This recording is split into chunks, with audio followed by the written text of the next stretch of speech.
Senhor nosso Deus e Pai, em nome de Jesus, graças damos ao Senhor, porque o Senhor é bom e a tua misericórdia dura para sempre. Deus, agradecemos ao Senhor por esta oportunidade que o Senhor tem se preparado para podermos ouvir a tua palavra, aprender da tua palavra.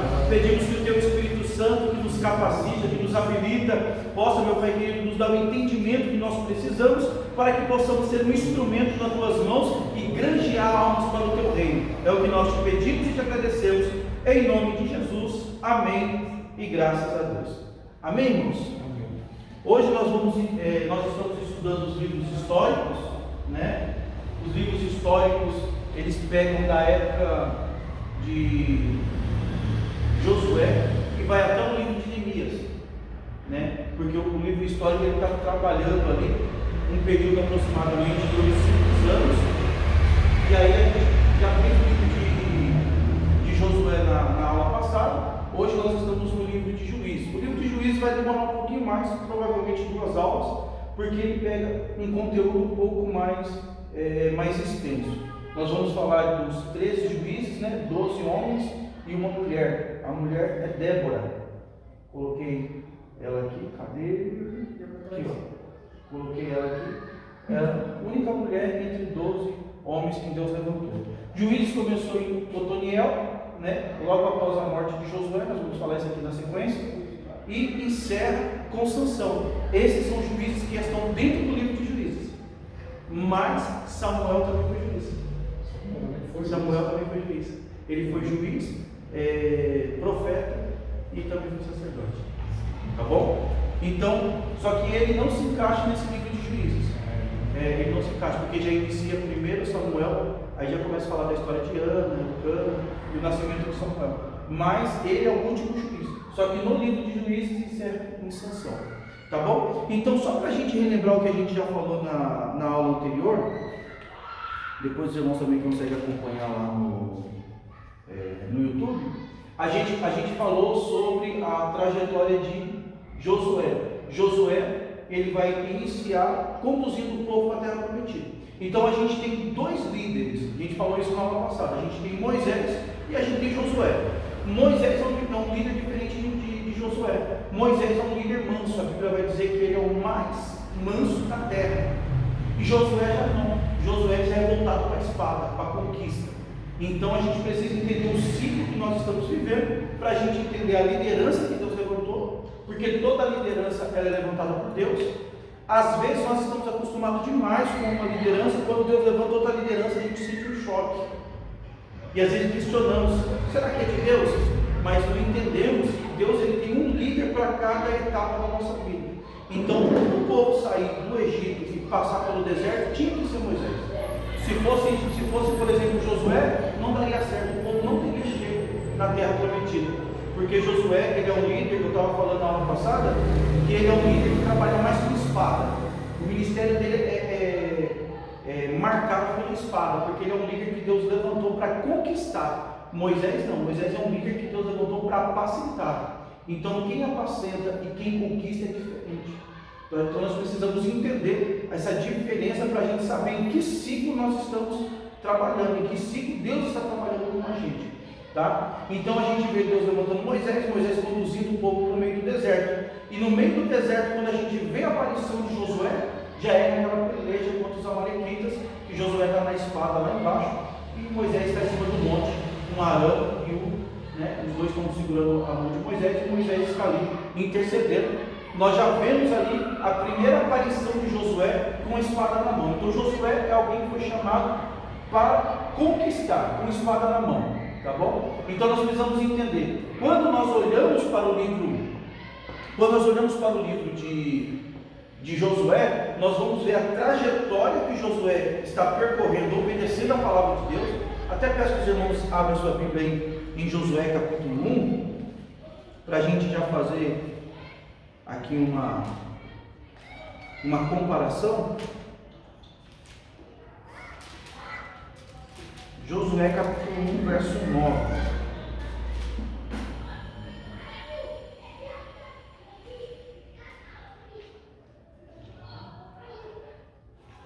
Josué capítulo 1, verso 9. Tá? Está escrito assim, Não te mandei eu? Esforça-te e tem bom ânimo, não pasme, nem te espantes, porque o Senhor teu Deus é contigo, por onde quer que andares. Então Deus ele está animando Josué, para aquilo que vai iniciar, a partir do momento em que Josué vai tomar agora a liderança do povo de Deus. Então Deus está falando assim: Josué, esforça-te e tenha bom ânimo, né? Porque eu serei contigo. Coisa boa é nós termos certeza de que Deus está conosco nas nossas batalhas das nossas vidas. Então, quando nós olhamos essa trajetória do livro de Josué, nós vamos ver que Josué, ele é uma pessoa que não caiu de paraquedas, né? Josué ele passou por algumas etapas. Faz, pastor? Josué ele passou por algumas etapas. Por exemplo, a Bíblia fala para nós, nos mostra que Josué era uma das pessoas que estavam no Egito no período da escravidão. Então Josué ele entra como escravo, se torna livre, depois de livre ele passa a ser soldado, depois de soldado ele passa a ser servo de Moisés, depois de servo de Moisés ele passa a ser o líder do povo de Deus. É diferente, a gente precisa entender que todo homem de Deus ele tem uma trajetória, ele tem uma história, né? Ninguém caiu de paraquedas. A gente precisa entender isso aí, porque hoje em dia é muito fácil, alguém sobe no monte como cooperador e desce de lá como apóstolo, né? A própria pessoa se auto-unge, né? E ela se denomina alguma coisa. Então, com Josué é diferente. Josué, você vê que ele tem um histórico, ele tem uma etapa. Ele era escravo, se tornou livre, passa a ser soldado, porque a primeira batalha que nós vimos de Amalequita, ele está com a espada na mão, então ele já se apresenta como soldado. Depois que ele passou de escravo, livre, soldado, ele passa a ser servo de Moisés. Depois de servo de Moisés, ele é o líder do povo de Deus, tá? Então a gente vê essa etapa, a gente vê que é alguém que tem bagagem, alguém que não está ali se aventurando no chamado que Deus trouxe para ele, que Deus chamou ele está vivendo algo que teve experiência. Ninguém se torna servo de Deus sem antes ter sido servo de alguém. Esse aqui é para a gente fechar, tá? Então, para que alguém possa ser chamado de servo de Deus, primeiro você tem que ter servido alguém, tá? Já para a gente jogar por terra essa história de que a pessoa levanta muito rápido. Exatamente, porque a pessoa some do cenário e aparece como 17 anos como diácono.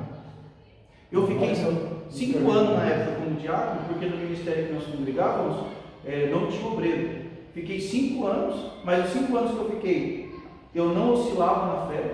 Eu estava todos os dias na igreja, eu abria a igreja, iniciava culto, fechava a igreja, só saía de lá depois que a última pessoa saía o meu pastor. 5 anos para ser levantado diácono.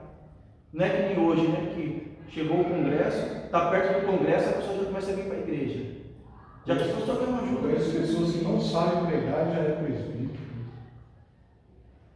Não conhecem Bíblia. Né?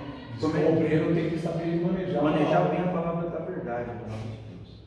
Tá? Então a gente vê Josué que é uma história. Josué não entra, não cai de paraquedas na história.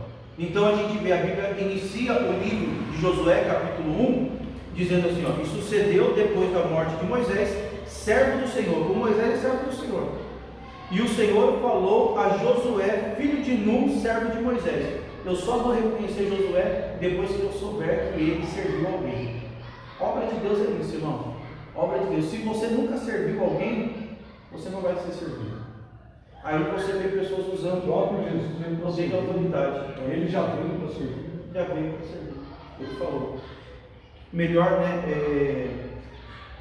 É melhor servir do que ser servido. E ele vem nos ensinando isso daí.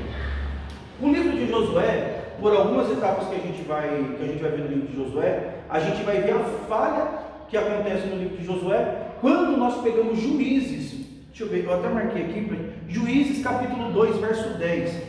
Se os irmãos puderem abrir aí, Juízes capítulo 2, verso 10. Isso aqui vai ser muito importante para a gente poder entender o que acontece no período dos Juízes.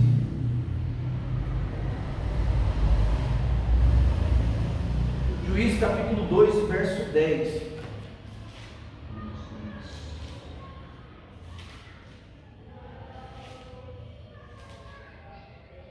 Os irmãos acharam? Juízes 2:10, está escrito assim: e foi também congregada toda aquela geração a seus pais, e outra geração após eles se levantou, que não conhecia o Senhor, tampouco a obra que fizera Israel. Então fizeram os filhos de Israel o que parecia mal aos olhos do Senhor, e serviram aos Baalins, e deixaram o Senhor, o Deus dos seus pais, e o tiraram da terra do Egito, e foram-se após de outros deuses, dentre os deuses da gente daquele povo que já habitava naquela terra, e se curvaram a eles, e provocaram a ira do Senhor, porquanto deixou o Senhor a servir Baal e Astarote, pelo que a ira do Senhor se acendeu contra Israel, e os deu nas mãos dos moradores daquela terra. Então o livro de Juízes, ele vai registrar uma época de apostasia, um período em que o povo vira as costas para Deus. Só que o problema está no texto que nós acabamos de ler. O verso 10 vai dizer que aquela geração que entrou na terra prometida, eles morrem, e uma nova geração se levanta. Essa nova geração que se levanta não conhecia o Senhor, e nem as obras que Deus fez para o povo de Israel. Irmãos, como que uma geração se levanta sem conhecer a Deus e sem conhecer as obras que Deus tem feito? É simples. A geração passada não cumpriu com o seu propósito de ensinar a geração futura. Vamos deixar isso aqui bem claro. O que vai acontecer na igreja de amanhã é responsabilidade nossa que está aqui hoje. Se a gente não falar para a nova geração o que Deus fez e o que Deus é poderoso para fazer, vai se levantar uma geração que não conhece a Deus. Então a culpa do que vai acontecer com a igreja amanhã não é de uma geração que nem o pessoal fala assim: essa nova geração é uma geração que não lê, que não busca, que não sei o que, não vê milagre. A culpa é de quem? Da geração passada. Ou seja, se a geração que está se levantando não está tendo intimidade com Deus, a culpa é nossa, que não estamos sabendo ensinar, não estamos sabendo mostrar para o povo o Deus que eles têm que servir. Qual é o Deus que eles servem? O que esse Deus pode fazer? Aí você vai perceber aonde que eles estão? Na promessa. Ou seja, para a gente entender, eles estão vivendo a bênção. E tem um problema você servir a bênção, está desfrutando da bênção. O problema é que você pode virar as costas para Deus. Por isso que tem pessoas que não podem, irmão, ter um dia de descanso. A pessoa tem que estar passando por prova mesmo. Porque se ela tiver um dia de descanso, ela não busca, ela não ora, ela já começa a se acomodar. E aí é onde ela acaba caindo, né? Retrocede, apostasia ali. Quando nós olhamos todos esses homens que Deus levantou, e essa mulher Débora, esses homens aqui não é exemplo para nós. Eles não são exemplo. Você vai ver aqui, ó, Jefté. Jefté foi conhecido por quê? Pelo voto que ele fez. Ele sacrificou a própria filha. Está na Bíblia. Aí a pessoa fala: mas Deus aceita sacrifício humano? Mas não foi Deus que pediu. E ele não estava sob a direção de Deus. Quando você lê o texto de Jefté, capítulo 11, Jefté, Juízes capítulo 11. Juízes 11. 11 quanto? Não, aqui está pegando dois capítulos. Capítulo 11 e o 12 vai registrar toda a história dele ali. A Bíblia vai dizer que Jefté, ele andava com pessoas que não tinham bom caráter. Ele só foi usado para poder libertar um pouco da opressão, mas não é exemplo para ninguém. Então nós vemos pessoas que estão envolvidas nesse período de Juízes, que são pessoas que não têm coisas para nos ensinar no sentido de santificação. A gente vê pessoas, por exemplo, a gente vê Gideão. Quem não conhece a história de Gideão? A história de Gideão é bênção, irmão.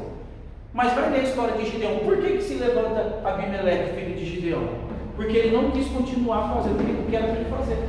A gente só prega a parte que Gideão, o anjo vai lá, Gideão está no lagar malhando trigo, o anjo fala: varão valoroso, tal, Deus é contigo. Ele faz prova com Deus, vai para a batalha lá com os 300 e vence. Bom, agora o povo precisa de alguém. Cadê que ele vai assumir a posição? Não vai. Não, o povo vai chegar para ele e vai dizer assim: seja rei sobre nós. Seja você rei sobre nós, os seus filhos reinem sobre nós, os filhos dos seus filhos reinem sobre nós. Ele não quer. Então, assim, esse período de juízes, irmãos, é um período muito complicado, é um período de apostasia, é um período de idolatria, é um período que o povo está longe de Deus. A gente lê o texto aqui, ó, Juízes capítulo 2, do verso 10 em diante, vai dizer que a ira de Deus se levantou contra essa geração. Então todas essas batalhas que estavam acontecendo, por causa da ira de Deus, o povo estava adorando imagens, a ira de Deus se acendia, aí o povo clamava a Deus. Nessa que o povo se voltava a Deus, Deus levantava alguém. Quando Deus levantava alguém, aí o negócio ficava tudo certinho, daqui a pouco o povo se corrompia de novo. Então o período de juízo foi um período muito triste para o povo de Israel. Eles estavam na bênção e acabaram sendo subjugados para as nações que estavam lá, que já era obrigação deles agora, depois da morte de Josué, eles exterminar todos aqueles povos que estavam lá. Mas eles não fizeram isso. Eles não seguiram o direcionamento de Deus. Tá? Então a gente vê no livro, quer ver? Abre aí Juízes capítulo 8, versículo 22.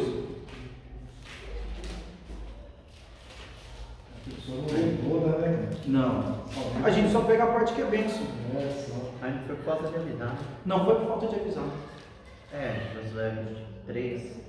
Então, aí que está o problema. Josué, no último capítulo de Josué já percebe que o povo já não vai ficar com Deus. Não vai. Por isso que ele vai falar no verso 15 do capítulo 24, né? Eu e minha casa. Eu e a minha casa servimos o Senhor. Ele vai falar assim, ó, se vos parecer bem, serviu os deuses desse povo da terra, mas eu e a minha casa vamos servir o Senhor.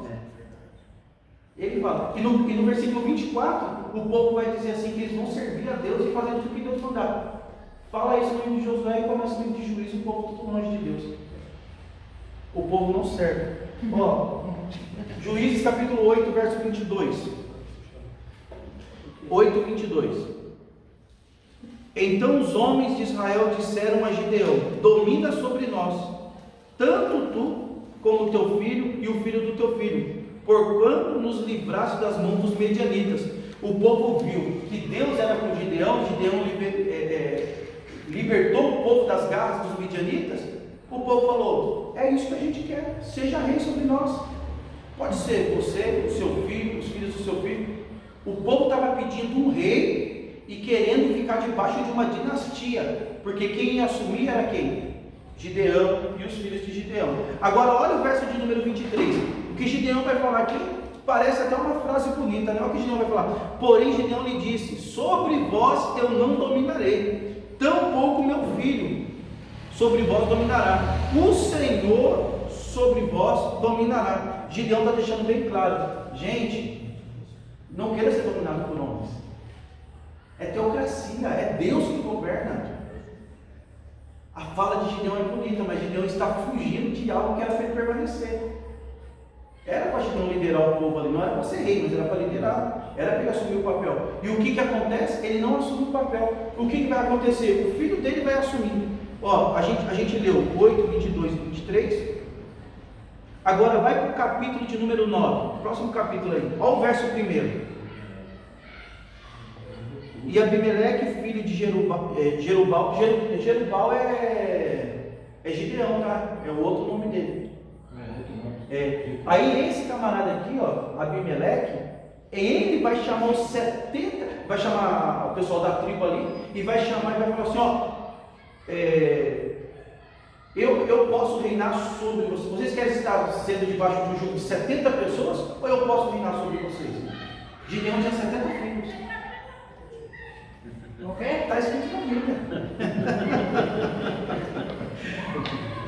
Olha aí. E Abimeleque, filho de Jerubal, foi assim quem?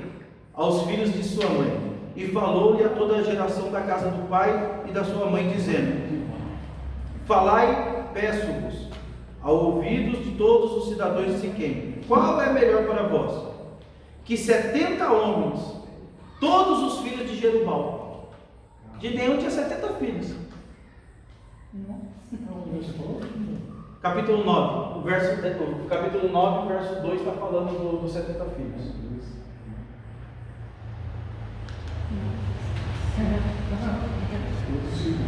Era tudo filho dele. É Mônica, mas. Naquela época podia, hoje. É, claro que não com a mesma esposa, né? Mas 70 filhos. 70. Naquela época podia. Teria que ter condições, né? Se não tivesse condições também não Mas poderia. não era nem questão de condições. É, mas ali eles Era estão questão de seguir o princípio de encher e multiplicar. crescer e multiplicar. Porque todo homem que não tivesse filho, ou a mulher que não tivesse filho, era tratado como estéril e infrutífera, não poderia dar continuidade à história de. Só que Deus nunca foi a favor de um homem casar com mais de uma mulher. Isso daí é uma síndrome de Caim. Um descendente de Caim foi o primeiro homem que teve duas mulheres. De lá para cá o negócio se cumpriu. Nunca foi o desejo de Deus. O desejo de Deus sempre foi um homem e uma mulher. Sempre foi isso mesmo. Por isso que quando Jesus é interrogado em Mateus 19, acerca do casamento, ele fala assim, não é assim desde o princípio. Ele aponta para Gênesis, Jardim do Éden. Ele aponta Adão e Eva.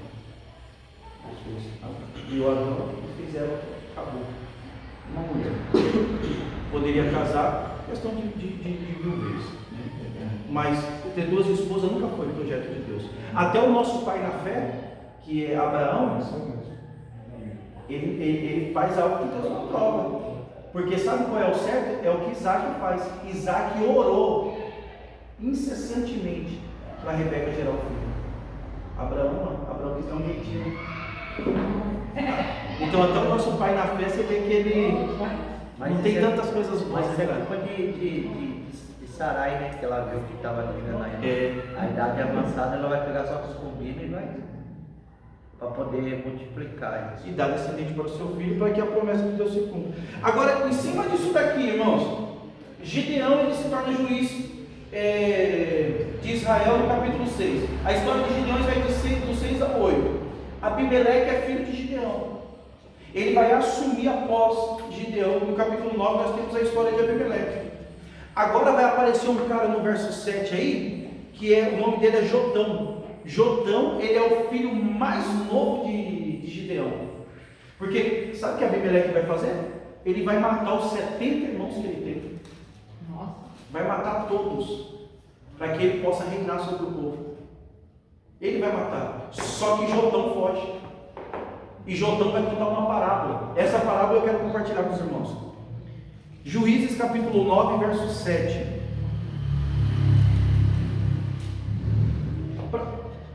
Para a gente ganhar tempo, vamos ler o verso de número 9. Capítulo 9, verso 9, que já é a conclusão, já é a explicação da parábola. Juízes capítulo 9, verso 9, está escrito assim, ó, porém, não, vamos ler o 8. Foram uma vez as árvores a ungir para si um rei, e disseram à oliveira, reina tu sobre nós. Isso daqui é uma parábola, tá bom?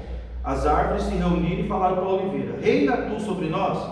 Porém a oliveira lhe disse, deixarei eu a minha gordura, que Deus e os homens em mim prezam, e iria labutar sobre as árvores?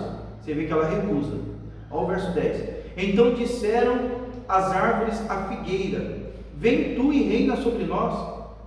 Porém a figueira lhe disse, deixaria eu a minha doçura, o meu bom fruto, e iria labutar sobre as árvores? Você vê que ela também recusa. Eles vão para o verso 12. Então disseram as árvores à videira, vem tu e reina sobre nós. Porém a videira lhe disse, deixaria eu o meu mosto, que alegra a Deus e os homens, e iria labutar sobre as árvores? Então todas as árvores disseram ao espinheiro, vem tu e reina sobre nós. E disse o espinheiro às árvores, se na verdade me ungis rei sobre vós, vinde e confiai-vos debaixo da minha sombra, mas se não, saia fogo do do espinheiro e consuma o cedro do Líbano. Isso daqui é uma parábola que Jotão está contando. Parábola é uma história.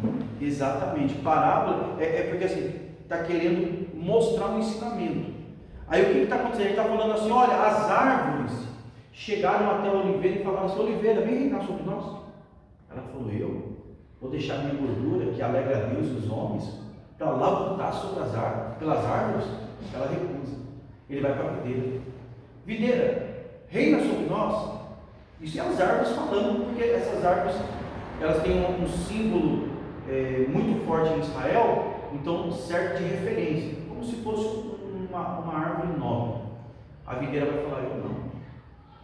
Aí ele chega para a vinha, para oliveira, videira, qual que é a outra? Vamos ver, verso de número 8, oliveira, figueira. Chega para a figueira e fala: reina sobre nós. Ela falou assim: não, eu não vou deixar o meu fruto, a minha doçura, que alegra a Deus e os homens, para lá botar sobre as árvores. Aí para onde que eles vão? Para o espinheiro. Quem é o espinheiro? Abimeleque. A promessa do espinheiro: se vocês me ungir como rei, vocês podem vir e descansar debaixo da minha sombra. Agora a pergunta que não quer calar: espinheiro faz sombra, irmãos? Espinheiro não faz sombra. Ele está prometendo algo que ele não pode cumprir. E o que eles fizeram? Eles aceitaram uma proposta que era impossível se cumprir. Ninguém procura sombra debaixo do espinheiro. Então a gente precisa tomar cuidado, porque às vezes nós acreditamos em qualquer proposta, e é onde o povo sai frustrado, tá? Então isso aqui é para a gente entender o quê? Que o período de Juízes foi um período muito obscuro, muito tenebroso, né? A gente vê no período de Juízes, por exemplo, uma guerra interna, era tribo contra tribo. Eles estavam lutando entre si. E Deus nunca quis isso. Irmãos, dentro daquilo que é constituído por Deus, Deus não aceita brigas internas. É por isso que você entende, à luz da Bíblia, por que Deus não deixa Davi edificar o templo. Porque Davi tinha sangue nas suas mãos, Davi era homem de guerra.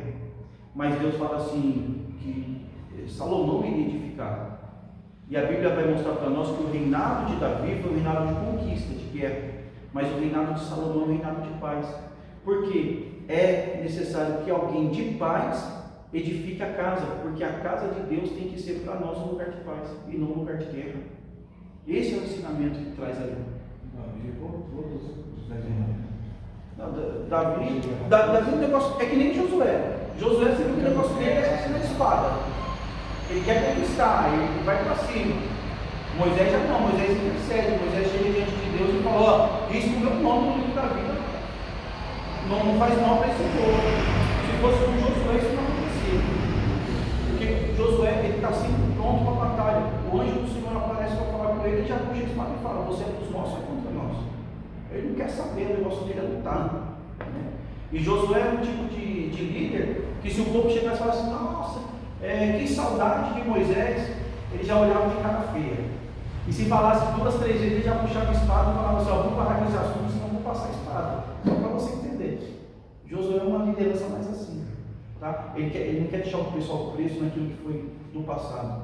Porque o que passou, irmão. A experiência é boa, você tem uma experiência com Deus, mas agora é hora de conquistar. Josué está lutando no sul, mas ele já está de olho no norte.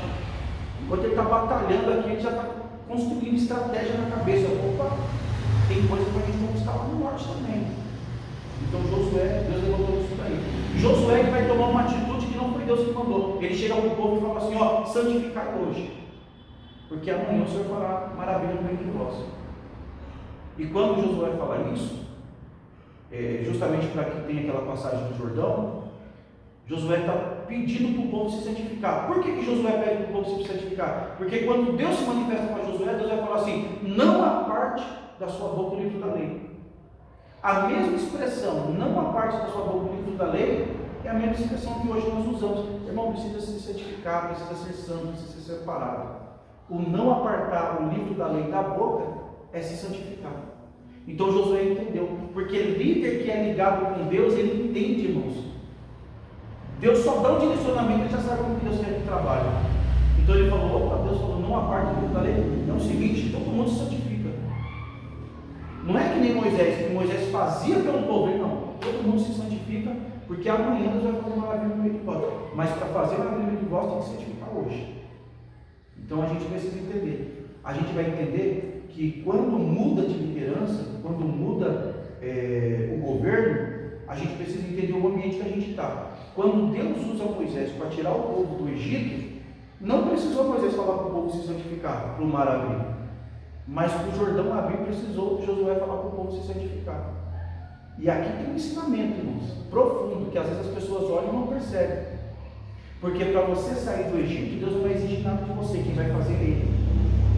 Porque quando nós estamos no Egito, é quando nós estamos debaixo do jugo de vício, estamos sendo oprimidos por demônio. Você acha que vai pegar a pessoa nova convertida e falar, irmão, você santifica que Deus quer te libertar? Não é.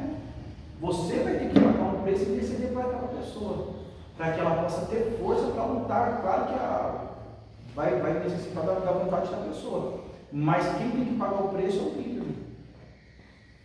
É o líder. Eu conheço muito testemunho de pessoas que ganhou para Jesus pessoas de outra religião, que era consagrada no espiritismo e tudo mais, e a pessoa teve que fazer um propósito com Deus grande em prol da vida daquela pessoa, porque senão o demônio não liberta aquela pessoa, não deixa aquela pessoa sair daquela situação, e a pessoa não tem força, a pessoa já está escrava. Imagina Moisés falar para o povo, gente, é o seguinte, vamos jejuar. O povo não vai jejuar, não. A mentalidade do povo é outra, o povo está debaixo de uma escravidão, o povo está servindo, o faraó está achando aquilo bom. Vocês veem que na primeira dificuldade eles falam assim, ué, mas já está sentindo falta da cebola, do pepino. Então não tem isso, não tem isso. No reino de Deus não tem isso. Então para você sair do Egito para o deserto, para viver milagres de Deus, aí Deus ele faz. Mas para você sair do deserto para entrar na promessa, aí nós precisamos se santificar. Na verdade, eles murmuravam não era contra Moisés, eles murmuravam era contra Deus. A murmuração dele é contra Deus. A gente nunca está murmurando contra o irmão. Se eu murmuro contra você, estou murmurando contra Deus. Exatamente.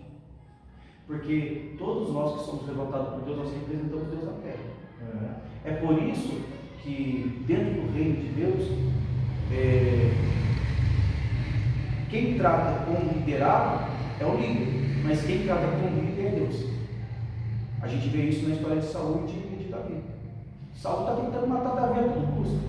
Davi tem várias oportunidades, mas olha o pensamento dele: eu não vou tocar no jeito de Deus. Mas o Espírito de Deus não está com Saul. Saul já está totalmente perdido. Mas ele, opa, quem levantou é Deus que vai fazer o trabalho aí, irmão. Então, sabe o que muitos ministérios estão falindo? O ministério que eu falo que está falindo, pessoal. Pessoas que você olha assim, nossa, fulano era pastor, está desviado, pessoa que toca muito no ungido de Deus. Não é para você tocar, não. Ora pela pessoa e acabou. Quem vai trabalhar com aquela pessoa é quem levantou, quem levantou. Se não tem pé no altar também, pregar, todo mundo prega, é difícil se manter. Porque que eu conheço de pessoas que está tudo lá na Capulana. Pessoas que nós congregávamos junto hoje. Isso é terrível. Isso é diabo, pastor. Irmãos, só para a gente concluir, o livro de Juízo, o texto áureo do livro de Juízo é capítulo 2, do verso 10 ao 15. Lembra que a gente acabou de ler, que a gente falou que o povo se corrompeu, o povo se distanciou de Deus?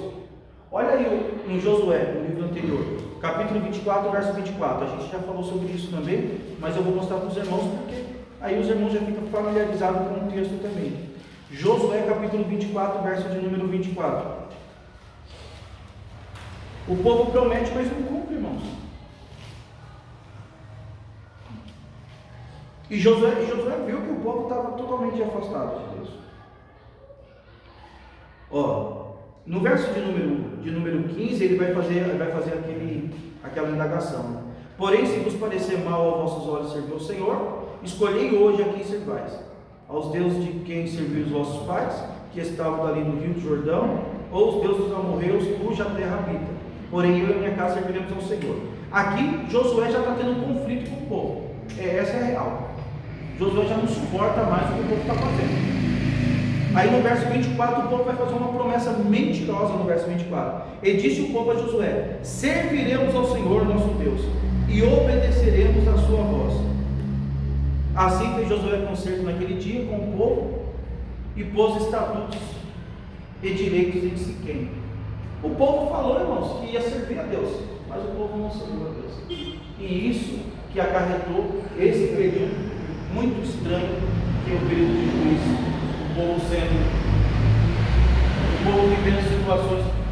Livro de Juízes, irmãos, eu não coloquei aqui não, mas eu marquei aqui no meu caderno. Deixa eu achar aqui só para. O livro de Juízes, do capítulo 17 ao capítulo de número 25, tem histórias lá que se não tivesse escrito na Bíblia, alguém falasse, a gente não acreditava. Tem a história de um levita que vão estrupar a esposa dele. Ele vai pegar ela depois de morta, vai esquartejar, vai repartir em 12 partes e vai mandar um pedaço para cada tribo. Está no livro de Juízes. Só que aquele levita ensina para nós uma coisa: ele saiu da terra dele atrás de conforto. É tanto que quando ele chega, ele recebe um cargo de sacerdote. Ele vai ser mantido para ele manter o ofício dele. Sabe o que a Bíblia nos ensina através das entrelinhas? Que a gente precisa tomar cuidado quando a gente vai atrás de conforto, sem o direcionamento de Deus. Por que Naamã, quando ele traz as ofertas, quando Naamã traz as ofertas, Eliseu não aceita as ofertas? É errado receber oferta? Não é errado receber oferta. Mas você precisa entender qual é o ciclo que você está vivendo. Porque o que Naamã tinha? Lepra. Qual era a lei acerca da lepra? Que aonde ele chegasse, o que ele tocasse, tudo que ele fizesse se tornava contaminado. Quando ele leva a riqueza, a oferta, Eliseu não aceita. Eliseu entende, irmãos, que tudo que um leproso toca se torna amaldiçoado, se torna contaminado. Então ele não aceita. Aí você entende por que Geazi, quando pega aquela oferta, ele fica com lepra. Porque quando você toca algo que um leproso tocou, você fica. Então receber a oferta não é errado, mas você precisa entender. Se fosse qualquer outra situação diferente à situação de Naamã, Eliseu tinha aceitado. E hoje o que acontece? As pessoas aceitam qualquer tipo de oferta. Isso aqui é muito profundo, porque assim, todo mundo quer estar em evidência. Então assim, não importa onde seja, desde que o meu nome esteja no cartaz, para mim é o que importa. Aí você vê pessoas entrando em lugares que não era para entrar. Lugares que outra hora ela criticava, coisas que ela não aceitava, mas por causa da oferta ela vai. Por causa da oferta ela se corrompe. E aí o que acontece? Ela pega a lepra para ela. Então no texto de Naamã, Eliseu só não aceitou aquela oferta porque Naamã era leproso. E tudo que o leproso toca fica contaminado. Então a gente precisa. Errado é pedir a oferta. Errado é pedir a oferta. Errado é estipular. Por que o Samuel Ferreira está O pregador tá quer falar batendo só aqui abra a no bolsa. bolso? Né? O pregador quer falar só abra a bolsa. Vocês viram Samuel Ferreira? Vocês viram Samuel Ferreira batendo no louvor aí? Vocês viram? Quem viram? Todos viram? E vocês sabem por que ele estava batendo no louvor? Por causa da cantora. Porque ela fez um louvor hipócrita, né? Que ela falou assim, pararam de falar do céu, só pensam em bens materiais. Mas ela foi convidada para cantar numa igreja e cobrou 25 mil para cantar. Isso aí. Então assim, é hipocrisia, né, irmãos? Eu cantar uma coisa e eu não viver, né? Então quando alguém te chamar, vai de graça, irmão. Ou cobra o que é justo. Vai cobrar 25 mil. Então ele não está falando do louvor, porque a letra do louvor é verdade. Só que tem que ver se você não está cantando com hipocrisia. Qual é a sua posição? E foi por causa disso que a Ferreira está falando tanto aquele louvor lá e as pessoas estão crucificando ele sem saber o que está acontecendo. Mas é por causa da hipocrisia de quem está cantando. E nós precisamos tomar cuidado, porque às vezes nós cantamos em cima do altar. Não tem um louvor que fala assim, como um vaso pode me moer, pode me quebrar? Na primeira prova a pessoa abandona Deus, na primeira prova a pessoa vira as costas para Deus, mas não cantou que poderia ser, o Senhor é o oleiro, eu sou o vaso, pode me tratar? E quando Deus começa a tratar? Então a gente precisa entender uma coisa, são algumas linhas finas que nós temos que andar.